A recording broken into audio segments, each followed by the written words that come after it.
સ્થાનિક ચૂંટણીના પરિણામમાં ભાજપનું વોટ શેર વધ્યો છે। વોટ શેર અંગે પ્રવક્તા મંત્રી જીતુભાઈ વાઘાણીએ નિવેદન આપ્યું। તેમણે કહ્યું કે ભાજપનું વોટ શેર સતત વધી રહ્યું છે। અગાઉની ચૂંટણી કરતાં વધુ મત ભાજપને મળ્યા।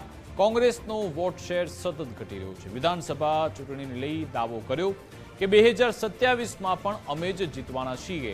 2027 માટે સ્થાનિક સ્વરાજ્યની ચૂંટણીમાં પાયો નખાયો। કોંગ્રેસનો 2027માં પણ પન્નો ટૂંકો પડશે તેવી વાત જીતુભાઈ વાઘાણીએ કરી હતી।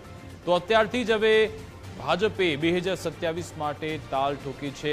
રાજ્ય સરકારના પ્રવક્તા મંત્રી જીતુભાઈ વાઘાણીએ કહ્યું કે ભાજપનું વોટ શેર સતત વધી રહ્યું છે, કોંગ્રેસનું વોટ શેર ઘટી રહ્યું છે અને કહ્યું કે અત્યારથી જ સ્થાનિક સ્વરાજ્યની ચૂંટણીને પગલે વિધાનસભાના પાયા નખાઈ ગયા છે। એમણે કહ્યું કે આ રિફ્લેક્શન 2027નું જોવા મળી રહ્યું છે। જીતુભાઈ વાઘાણી કહી રહ્યા છે કે 2027માં પણ અમે જ જીતવાના છે, એટલે કે અત્યારથી જ એ આશાવાદ વ્યક્ત કર્યો। અને તમે જો આ નિવેદનથી ખબર પડે છે કે અત્યારથી જ ભાજપે 2027 માટેની તૈયારી શરૂ કરી નાખી છે। 2022માં ભાજપને 156 બેઠક મળી હતી।